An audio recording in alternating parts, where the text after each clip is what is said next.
chairman of the House Ways and Means Committee. Yeah. The McKinley tariff of 1890. He was a big tariff. I read the whole biography. Yeah. It was 600 Well, pages. he made money, and Roosevelt spent it. So Roosevelt gets credit for being a great president. McKinley was actually a great president. He was assassinated. You know why he was assassinated? Because he was charging all these countries money, probably. Who the hell knows?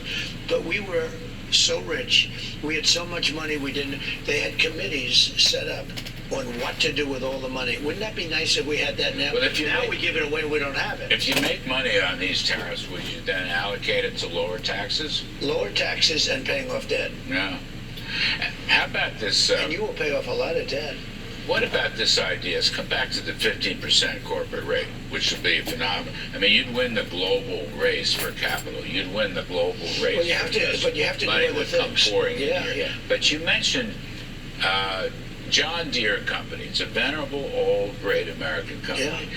But if they're going to move plants to Mexico and then try to sell stuff back to the U.S., sneak in under, for example, the USMCA tariff schedule, you would charge them a 200% tariff. Or 100%. All right, enough. 100%. I would charge them enough that it would no longer make sense to go to Mexico. And so they wouldn't do moved it. a big operation to Mexico. And they come in and they don't have to pay they almost pay very little tax. So they're going to make it in Mexico and they're going to sell it in here. And we get killed. All we do is lose jobs. And by the way, that's been happening for years. I stopped it during mine. Then we had to fix COVID. We had to work on the COVID situation. But we had the greatest economy in history. Companies were moving back in like nobody's ever seen. Everything was great. So that's how we had the greatest economy in history. That's how you negotiate, though. That's Yeah. the point I'm so driving at.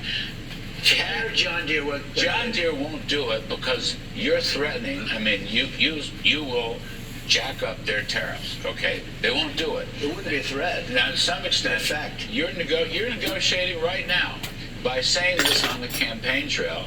All right, you have an excellent chance of becoming president. They're getting the message. So this is where you will use tariffs to negotiate, sometimes on trade, in this case, maybe on other things like remain in Mexico, or perhaps China, or perhaps other countries. I don't think people understand that. That's why I'm raising the a question. tariff is a beautiful thing, but it's got a bad image. It needs you to fix the image. A tariff, we stop wars with tariffs. I mean, I had cases where I told a country they were being very aggressive with another country, had nothing to do with us. I just don't like seeing dead people, okay? And they were going to go to war, and I said, if you go to war, and they do a lot of business with the United States, I'm putting 100% tariff on everything you do, any business you do with us. No, this has nothing to do. I said, it does have. I stopped a war. Will I get Nobel Prizes? Never. I mean, look what we did with the Abraham Accords, how good that was. But you can stop wars with tariffs. The word tariff, if properly used, not stupidly used, but we used them, and that was when our country was the richest. And, you know, a lot of people say, well, but you had the Depression in Well, the tariffs were put on in 1932. The Depression had long started. We went to the income tax system. We would be able to cut taxes for the people in this country and charge other countries for the use of our country, for the pillage of our country, for the taking of our jobs, because that's what they're doing. And nobody's protected our country. So when I say... What he's saying makes a lot of sense. Because it was basically various politicians, I'm going to use an inappropriate word, but it was basically politicians since Kennedy's assassination that basically hoard the American people out to the degree that all these other countries started taking advantage of us and hoarding our good behavior. What does the Bible say about that? It says, do not throw your pearls before the swine. You're not just supposed to just give money just to be giving money. You got to earn it. As a matter of fact, before COVID ever hit, there was a big flare-up pertaining to one of the most oldest American companies, other than maybe oil industry, pertaining to motorcycles, Harley Davidson. I think Harley Davidson was actually looking towards going to another country and start building Harley Davidsons, even though they got Harley Davidson companies all over America that sells motorcycles not just to American people, but sells Harley Davidsons to everybody all over the world. They was actually talking about going elsewhere. I think it was Donald Trump that stopped them. I don't know what it took to stop them. I don't know how he stopped them, but I think it was Donald Trump that stopped Harley Davidson from going out of the boundaries of the states and start building Harley Davidsons in another country.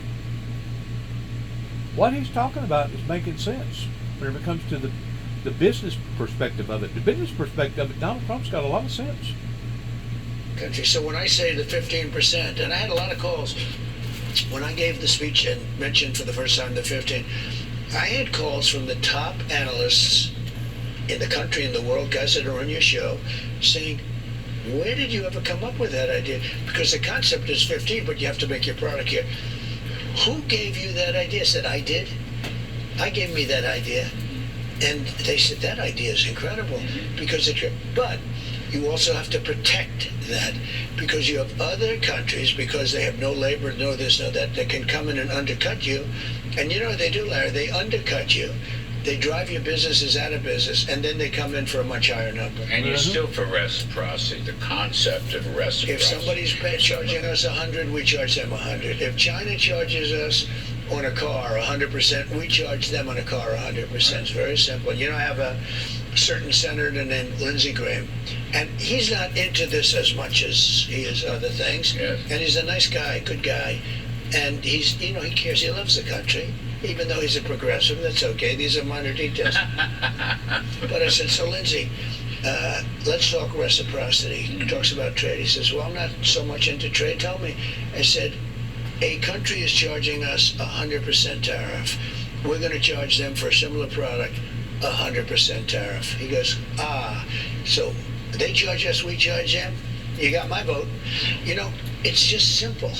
But we have guys, even in Congress, that for whatever reason, they don't want to do it. They actually say it's not fair trade. And I say, you're right, it's not fair trade, not fair trade for us. If we do this, we can become overnight a power again economically. We'll never be a power unless we do it. Unless we charge, and unless we, because you know, Unless we quit throwing our pearls before the swine. This is an area that we have given the farm away. I'm going to tell you another area that I know has haunted a great deal of industries. The industry that I was associated with, which was the auto body industry, towards taking cars, repairing them. People got damaged, hurt, maybe even killed in them, but the car was still, you know, valuable enough to repair it. We had adjusters that could fix an automobile on a computer with paper 10 times quicker and 10 times better than any auto body technician ever thought about.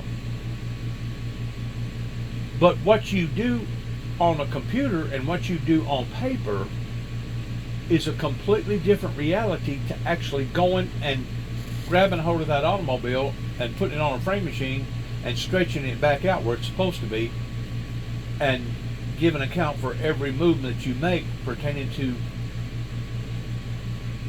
the time that it's going to take to repair that automobile. They would actually come out and cutthroat us and say, well, we ain't going to pay you for this, for that. We're not giving you this for that.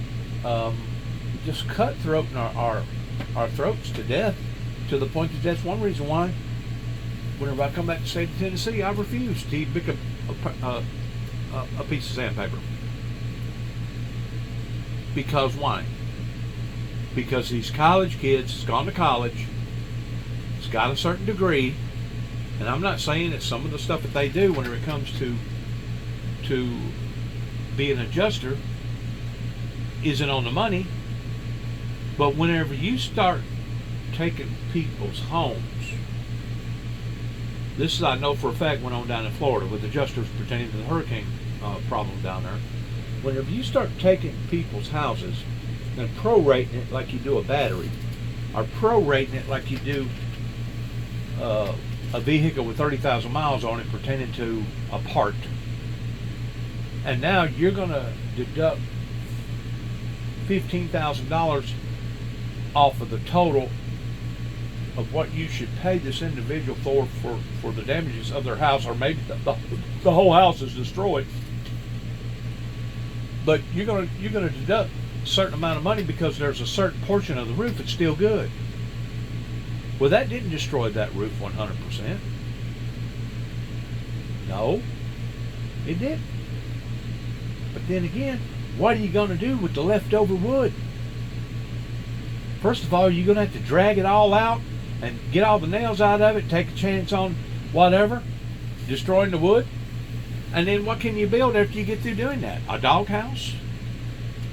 You know, it got to the point that they was wanting us to they was paying people to cut off. And don't get me wrong, I realize that the insurance companies have to save money any way that they can. But once more, there comes a time where you've gone beyond the point of reason. To put on a used hood, a used door, even an aftermarket hood or aftermarket door or trunk lid, that's all fine and dandy. But whenever you're having people cut off roof skins and having people cut off quarter panels that's welded on, and now you're going to hand this garbage over to the body technician and say, here, we're going to pay you to put this on, just like you would a brand new fender or a brand new something out of the box, but you're not willing to make adjustments for all the extra work, you've lost your freaking minds. Once more, it's called extortion. You are extorting that in which what you told your customer that you was going to be willing to do if anything ever happened to their automobile. It's got to the point now that the insurance companies can actually dominate and dictate in what a doctor either can do or can't do pertaining to his or her procedures based upon their ideology that they think that you should go through step A, step B, step C, and step D. Before you ever get to D, you got to go through point B and C, and if not, we're not going to pay you. We're not going to authorize this to be done. But yet now a judge in a courtroom can have a doctor come up because he was called upon jury duty, and all the doctor's got to say, I'm an active doctor and I'm still trying to save lives, Your Honor. He would wave him off immediately and say, your job is much more important than staying in here in this jury pool. Have a good day.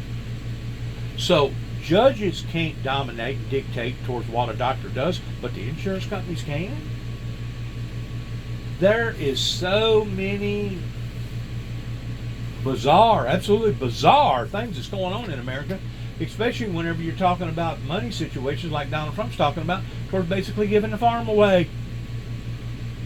It's got to be the most stupidest, ignorantest thing that any politician could ever think about, towards basically giving the farm away. And you wonder how come people like Harley Davidson, you wonder how come strong, independent companies want to run from the United States? Because they see a sinking ship. They see a boat that's on its way down. Just like a clown. We've been taken over from the inside. And I still think it began with the assassination of Kennedy. Because ever since then, man, we have been going backwards, not forwards. Especially since the early 80s, whenever Ronald Reagan decided to take the gold standard off of the money trail. And now we're just running wide open. Wide open. And if the truth be known, our dollar probably ain't worth the paper that it's written on. I hate to say that, but it's true. Foreign countries, such benefits over the years. South Korea were basically paying for their military. You know, I had them paying billions of dollars. I went to them and said, you're not paying anything. You got to pay. And I had them paying billions of dollars. And I hear Biden gave it up for whatever reason. But look at the advantage they have when you do that. We have been helping countries, we're still helping countries come back from the Second World War. We helped Korea come back from the Korean War. But we never did anything about it. In other words, we've been helping them for many, many decades. It's time we stop. They're a money machine. It's time we stop. And be fair, but it's time we stop. We are helping countries. But you would work a deal out with Yeah, work a deal. I can work a deal. I already did. I worked a deal, and then they gave it away. You worked a deal out with Biden Japan gave it in away. return also. Biden gave it away. Yes. They agreed to pay me billions of dollars.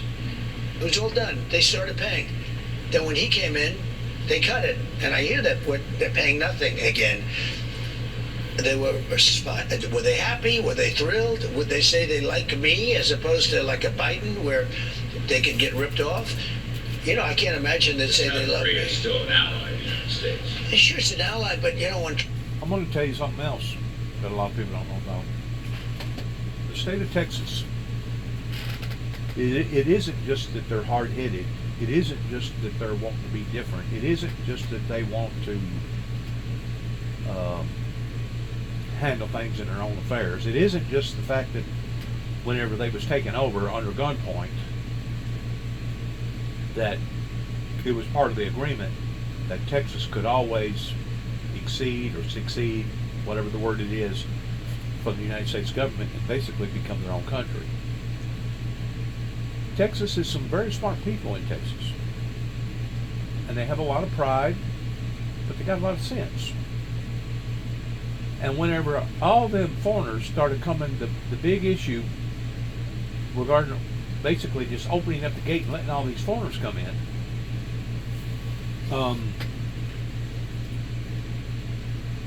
the federal government was going to raise Cain about what the governor was doing in that state towards putting walls up and strikes up and fences up and everything else up. And the federal government basically shut up. Once they realized that their Senate was dead set in doing what they was doing, our United States government backed off. You know why? Because Texas is probably the only true state to this day that is making money hand over fist, not only for themselves, but giving a big portion of it to the White House. To where all these other states have become liabilities rather than assets. A lot of people don't know that the United States government backed off real quick whenever it come to them doing what they was doing towards protecting their citizenship over there. Now, I've looked a little bit deeper pertaining to that problem, and basically it was the state of Texas that brought that upon to themselves because they was taking in so much free labor, or not necessarily free labor, but cheap labor, and they got inundated with so many people over there to where it basically come back and haunted them, bit them in the butt. So they kind of brought that burden upon to themselves, but it wasn't just the burden falling upon to the state of Texas, it was also the burden in New Mexico and Arizona and California. Anything bordering the Texas border, it become a bad problem in. But I just wanted to throw that out there, that Texas, by and large, even though I don't agree with all their oil that they drain, they pay for that too every day, towards smelling it and tasting it in the air and seeing what kind of summers that they have, either massive flooding or the ground drying up so bad that it causes foundations in their houses to crack. They have paid for that ingenuity. They have paid for it. But they've also, in a lot of people's eyes, been rewarded for that ingenuity. That's what Donald Trump's talking about. He's talking about using good, sound ingenuity, strategy in basically building America back up, in which it never should have got torn down to begin with. Never should have got torn down to begin with. On trade, it's not an ally. In trade, it's an enemy. It's an enemy. You know, some of the worst people we have in terms of trade are our allies. Japan is, an ally, right?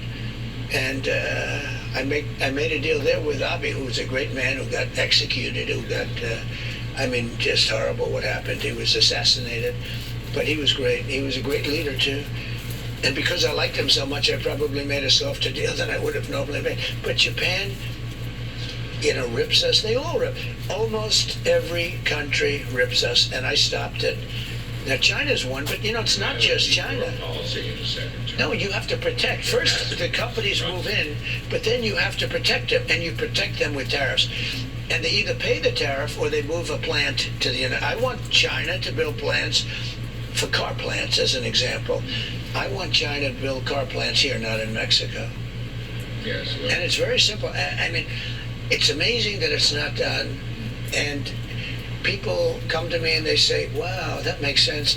But you have congressmen and people that are against it. I said to one man, he's no longer in politics. He happened to be from Pennsylvania, happened to be a senator from Pennsylvania. I said, so let me get this straight. If China's charging us 100% tariff for the similar product, could I charge them 75? No. Why? It's not free trade. I said, okay, could I charge them 50%? They're charging. No, it's not. Could I charge them 25 or even 10%? No, it's. I said, are you a stupid person or what's wrong with you? And he never ran for office again. It becomes free trade. Let me tell you, he never ran for office again. I think theoretically, with reciprocity in trade negotiations, Everybody gives up. And you go back to nothing. Yes. Okay. I know people. This is a guy that people said was smart. He never ran for office because I wouldn't give him an endorsement. Because I said anybody that says that. So think of it. We're paying them 100%.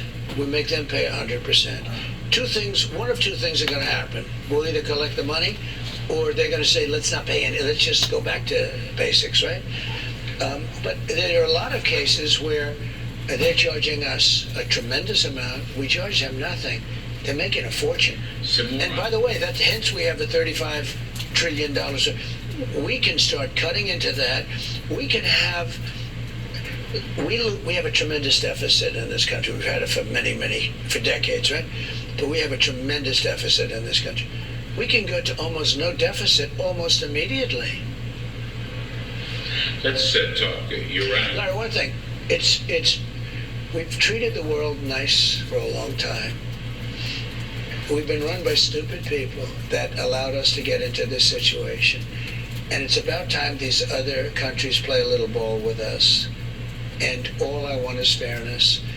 And if they're fair, we have something that you've never seen in this country till, literally the 1880s, the 1890s. But that was the time. You hear about wealth, but we were giving a lot away for a long time. That was the time we were the richest. We were so rich.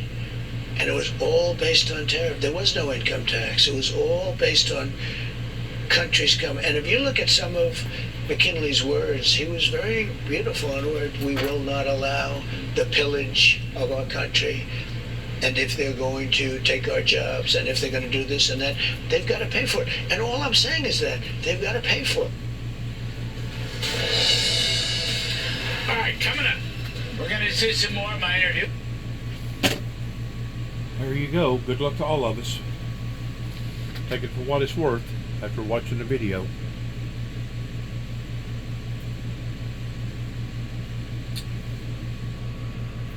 And shalom.